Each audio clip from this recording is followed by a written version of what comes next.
Good morning and welcome to Stroke 360. I'm Thomas Kent and I'll begin your day with basic science breakfast. We'll have a little 360 of our own. Today, we're going to present a case. Then we'll talk about some clinical and basic science literature that may have influence on that case.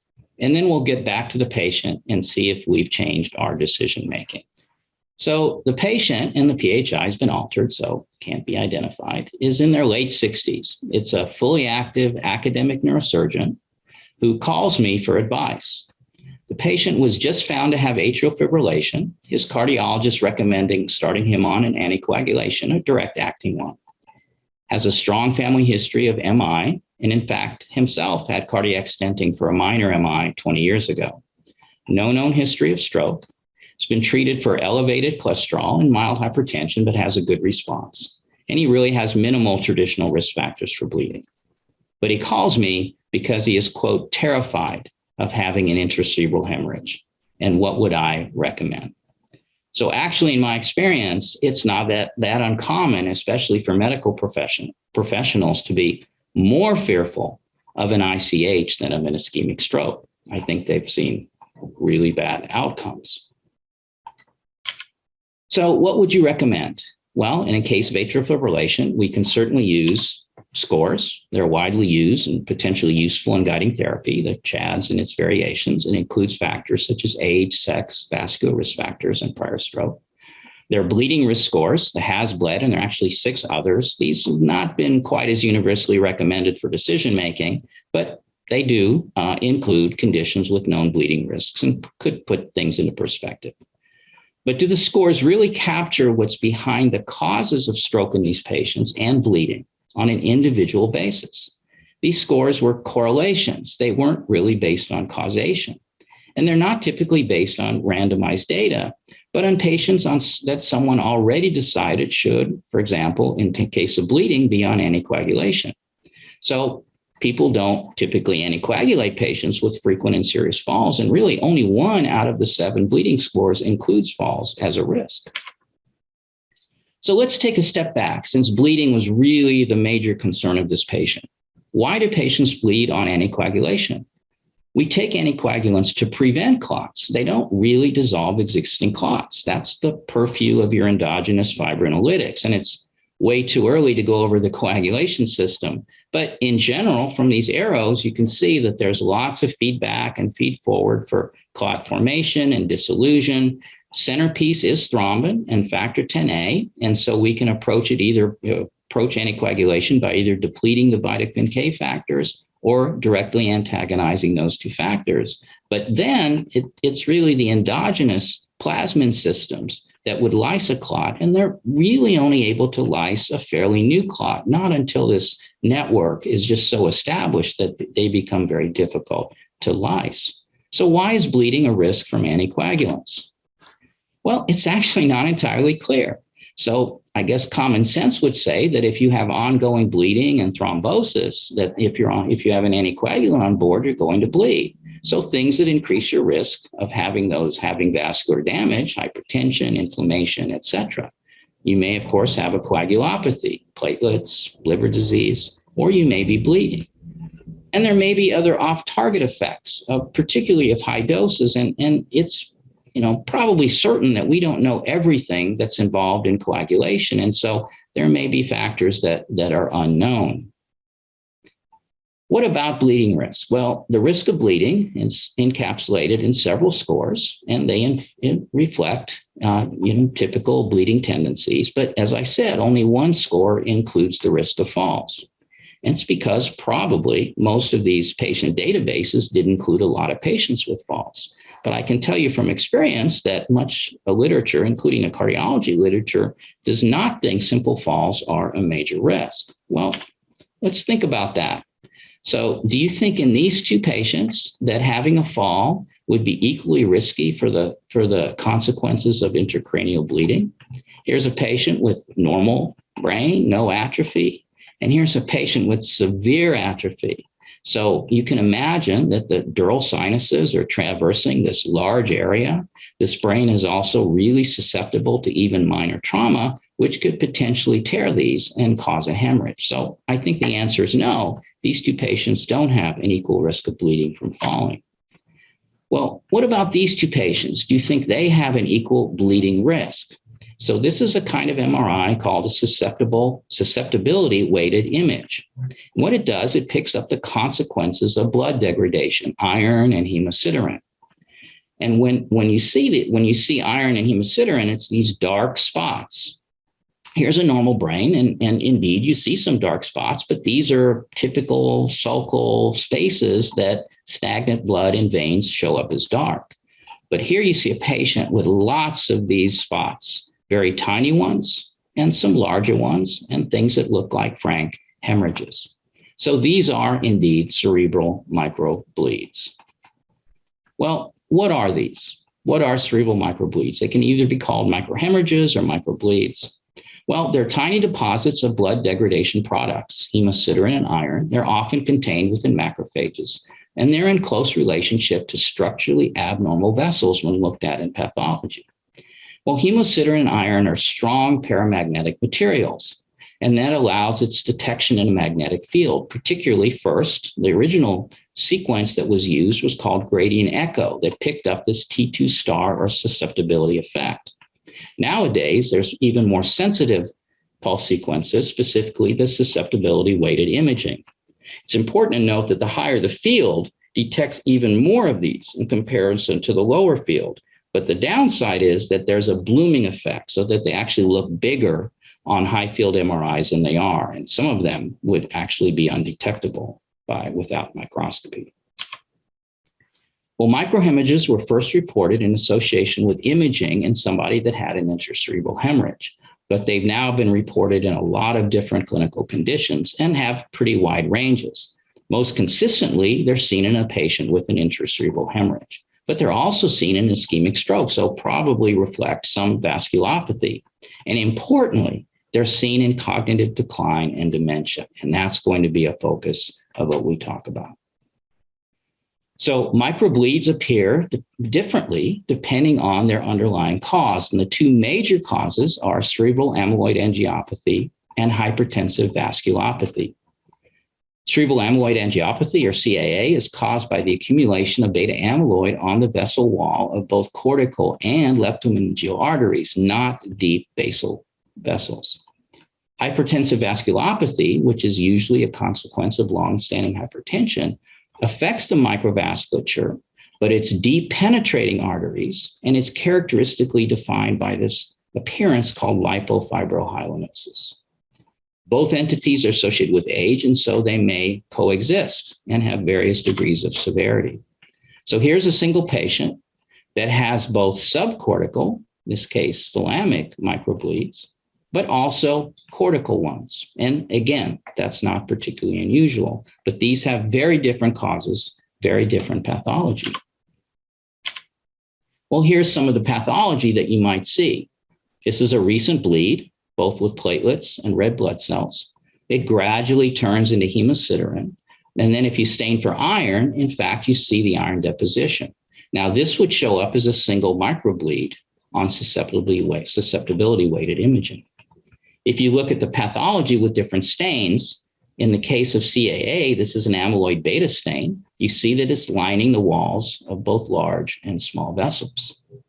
If you stain for smooth muscle cells, as they degenerate, they basically disappear and eventually get replaced by fibrin. There's another feature of CAA, which is called superficial siderosis, which is frank iron deposition in this pattern on the cortex. So these were probably accumulated cerebral microbleeds. And then you can see the same thing in trauma, but most of the time, these patients don't have a history of trauma or subarachnoid hemorrhage. This is a patient that's had a cortical ICH, and so you're already suspecting that's something other than typical hypertensive vasculopathy. And then indeed, when an SWI is done, you see a large number of cerebral microhemorrhages. For the neurologists that are listening, there's a unique kind of image of a CAA hemorrhage, and it's called these finger-like projections. The pathology of these are kind of interesting, but not a subject to discuss today. Well, there are other causes of CMBs, sepsis being one of them. This is a 16-year-old boy, is in ICU for sepsis, and an MRI scan unfortunately shows lots of microvascular dysfunction and microhemorrhages. Uniquely though, there's a tremendous amount in the corpus callosum. There aren't too many things that do that, but there are a few, sepsis being one. And of course, these days, talk wouldn't be complete without the effects of COVID-19. And indeed, COVID-19 can cause microvascular disease systemically as well as in the brain. Here's a single patient that showed purpura, and a skin biopsy shows these microthrombi. And then indeed in the brain, you see a large number of CMBs. And like in sepsis, you see it in the corpus callosum as well. Well, this is a busy slide, but I think it's important to look at both markers and the risk factors going forward of the different kinds of microbleeds. So we talked about low bar, which are typically cerebral amyloid angiopathy. They have a low bar appearance and can include cortical microinfarcts. There is an ICH risk, the first one being about 0.13% per year, but then once you have one, the recurrence rate is extremely high at 10% per year. And there's a non-trivial ischemic stroke risk as well. For deep CMBs, these are typically associated with deep lacunes. There's also an ischemic stroke risk, and there's an ICH risk, although it's much less in terms of recurrence at 2%. Versus 10%. So let's delve a little bit more into cerebral amyloid angiopathy. The CAA type pathology is present in around 1/3 of aged individuals. It is a cerebral small vessel disease, but not typically in the subcortical area. It's characterized, as we said, by the presence of amyloid beta, specifically the 40 type within blood vessel walls. And importantly, it can occur completely separate from any amyloid deposition in the parenchyma like you see in Alzheimer's disease. There's really increased interest because the anti-amyloid beta immunotherapies for Alzheimer's disease has caused a CEA-like vasculopathy. And that's because CAA deposition can occur in Alzheimer's disease.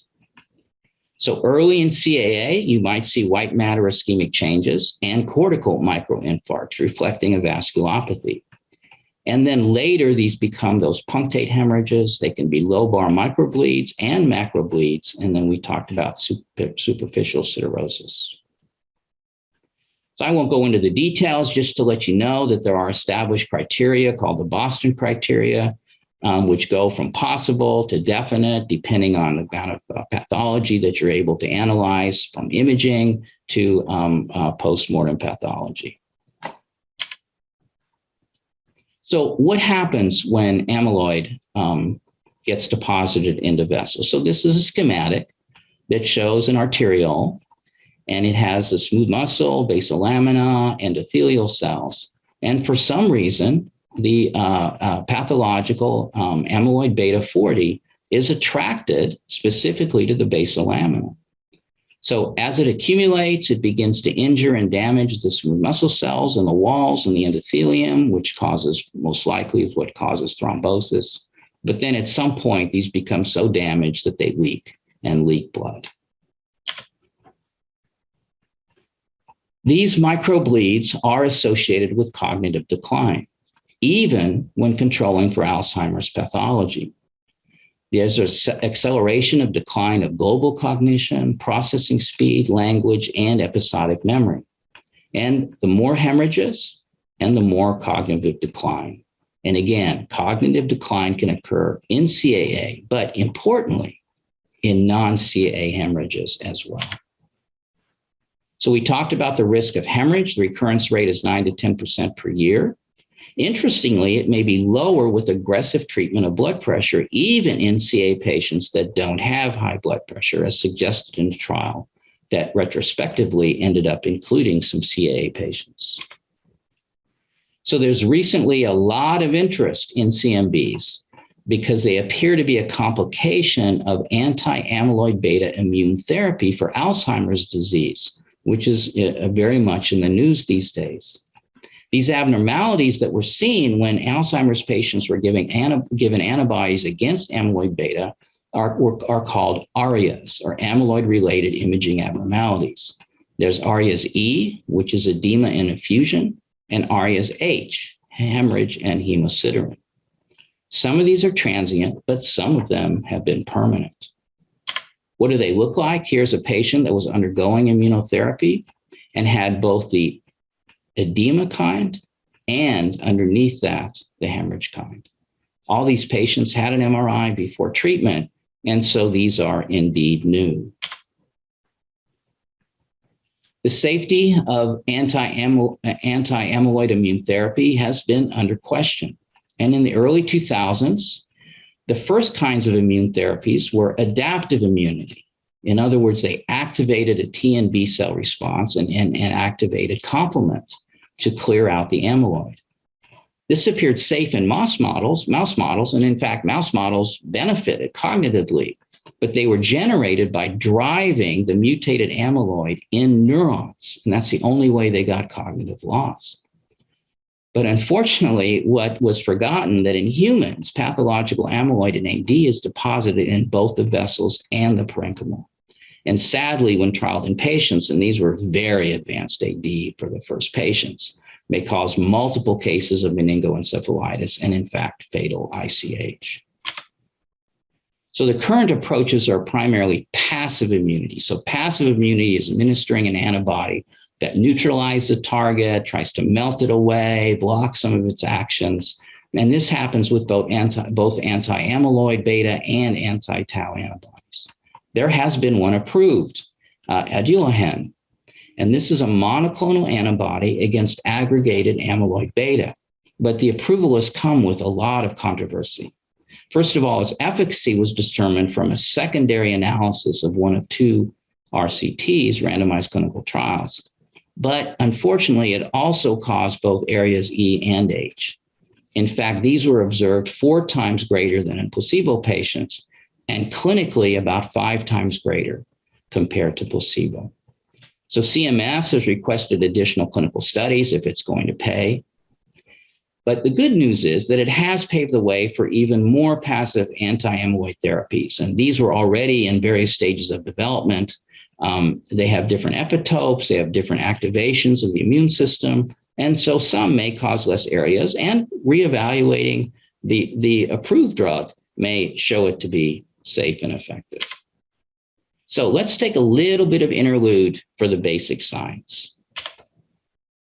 So the basic science question that I want to address is, how might CMBs cause cognitive decline?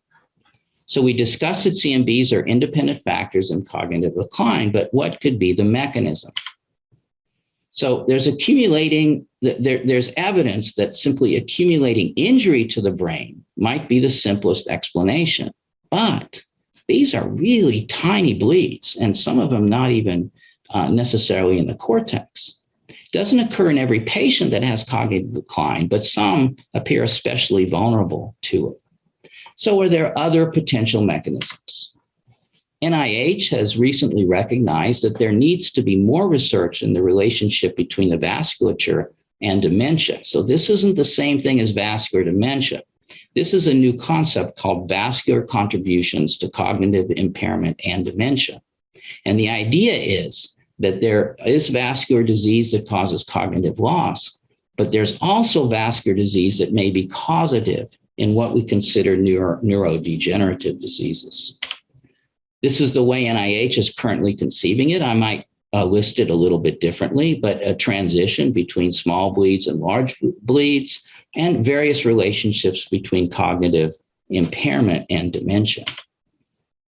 So we've been studying how bleeding might cause neurodegeneration or cognitive loss now for quite some time.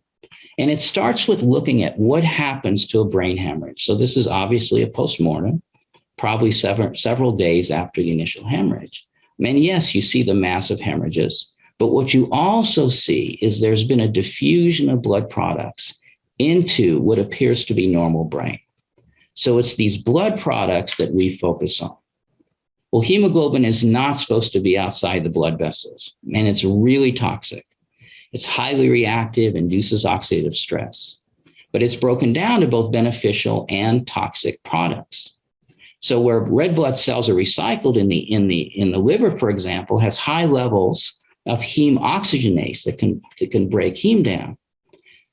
But it's at very low levels in the brain. And there's a non-inducible form in the brain in neurons. But unfortunately, you can imagine, since it can increase its expression, massive hemorrhage would overwhelm its ability to degrade hemoglobin to non-toxic agents. So in a little schematic, we'll just spend a second with, we have lysis of we have hemoglobin, it's lysis, it releases both hemin and iron.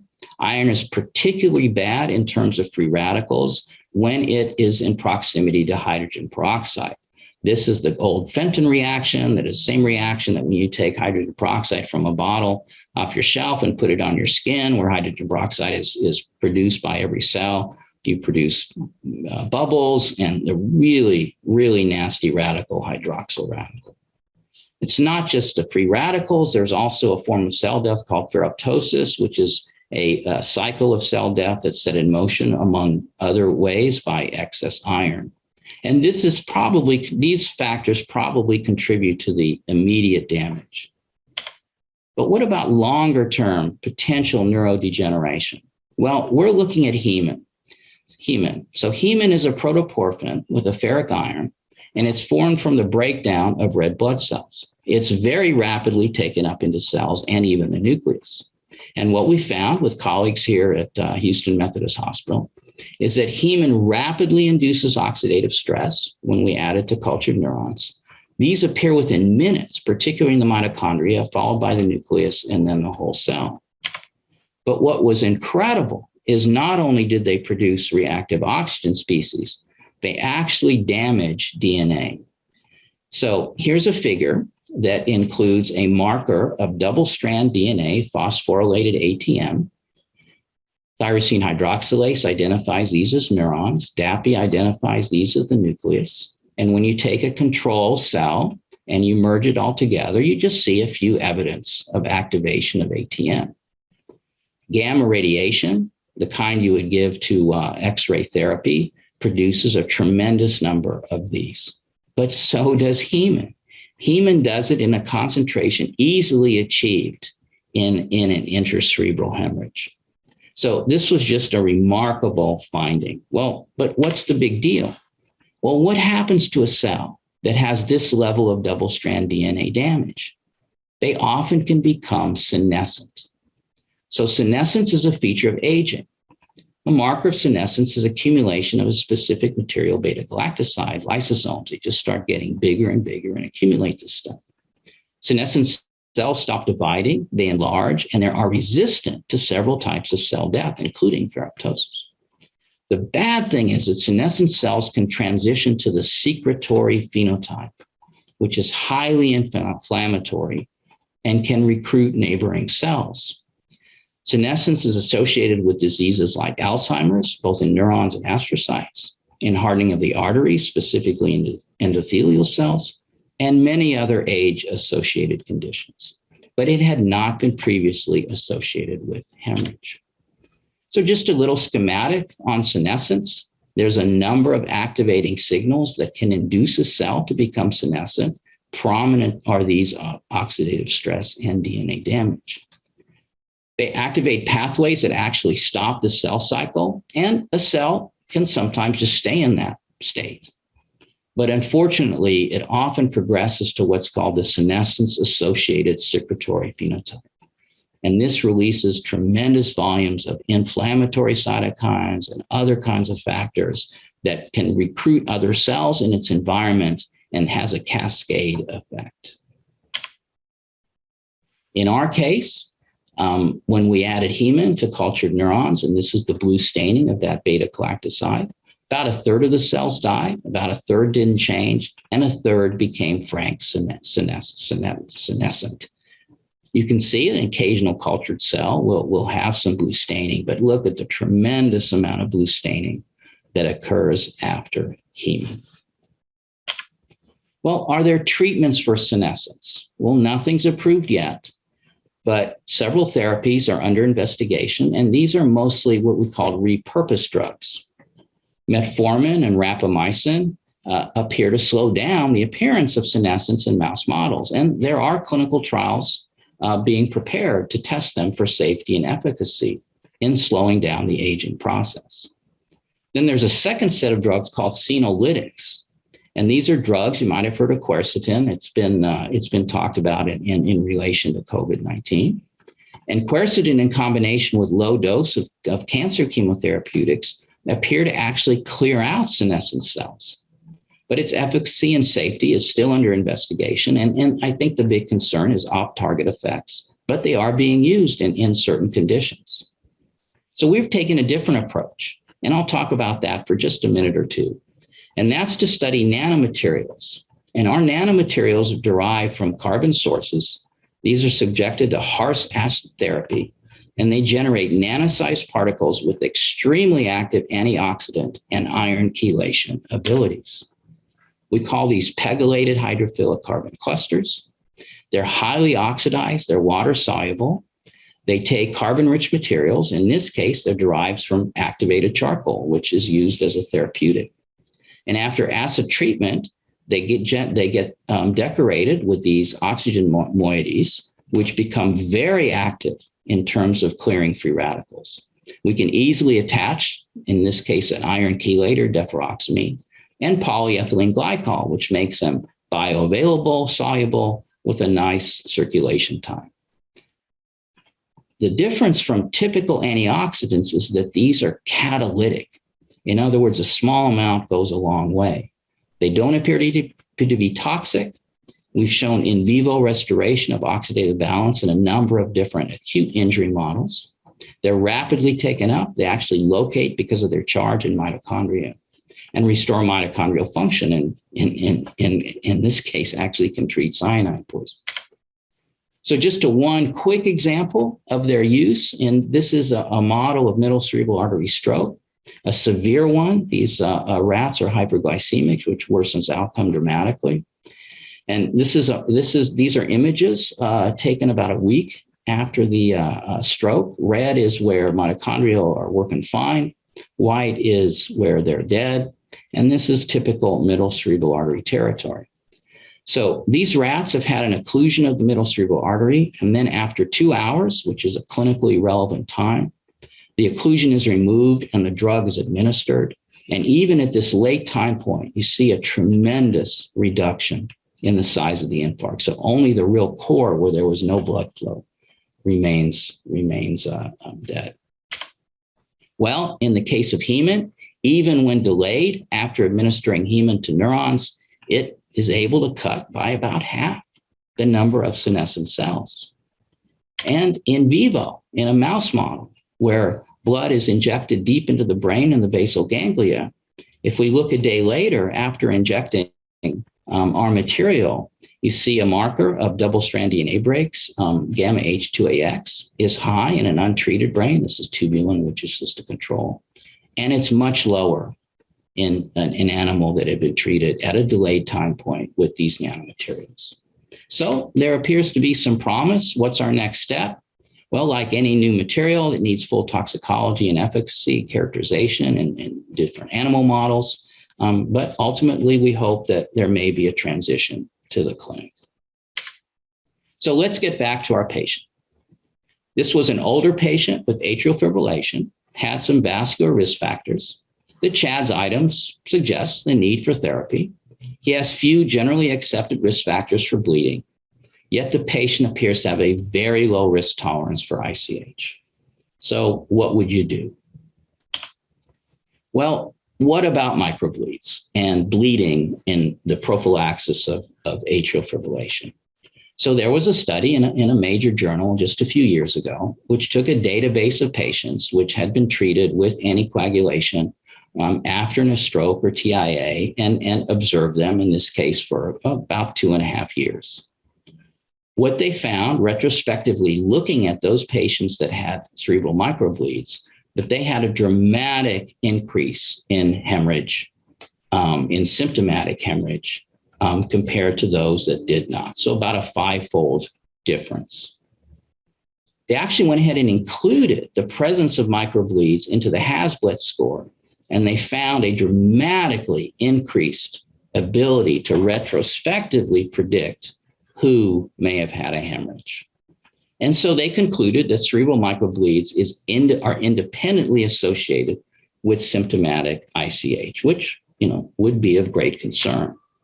And just to show you what the data looks, that if you have 1 as the reference rate of ICH with no microbleeds, as you went from 1 to 2, you had a dramatic 5-fold increase in the chances of having an ICH in that 2 to 3 year follow. But this was an observational study. There weren't any controls that weren't anticoagulated. What we already know, that cerebral microbleeds increase the rate of bleeding on their own. So this study itself does not prove that anticoagulation increased the bleeding, although if you recall, the first time bleeding was, actually less than 1% per year. So, it does seem as if that's pretty high. But then there was a subsequent study, not in AFib, but in a related condition called ESUS. And this study was able to compare those on a direct acting anticoagulant, rivaroxaban, to aspirin. So ESUS is embolic stroke of undetermined source. It's presumed that a lot of these patients may have underlying intermittent AFib, although it's not clear and the best treatment is not known. And so it was reasonable to compare a direct acting anticoagulant to aspirin in these patients.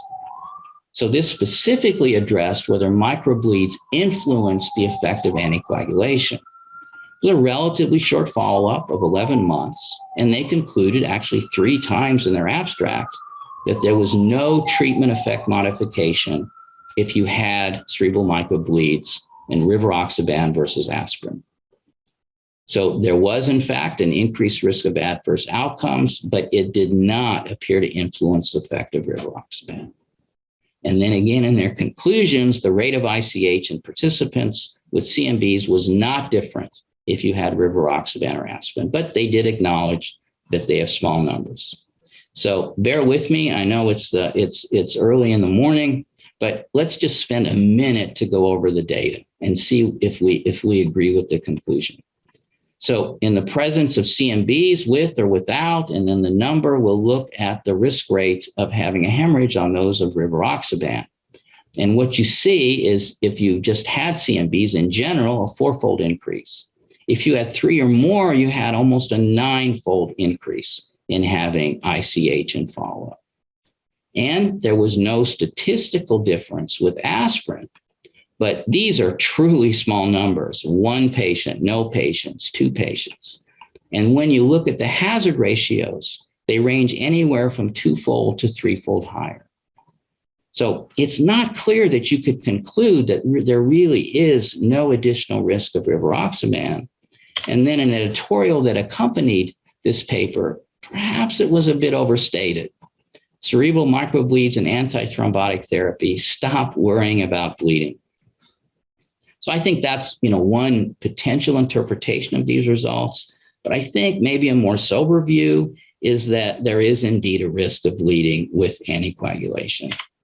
And recently, there's some very reasonable individualized suggestions on how to treat various conditions in the presence of CAA, or, I believe in the case of any CMBs. And let's just briefly go through that.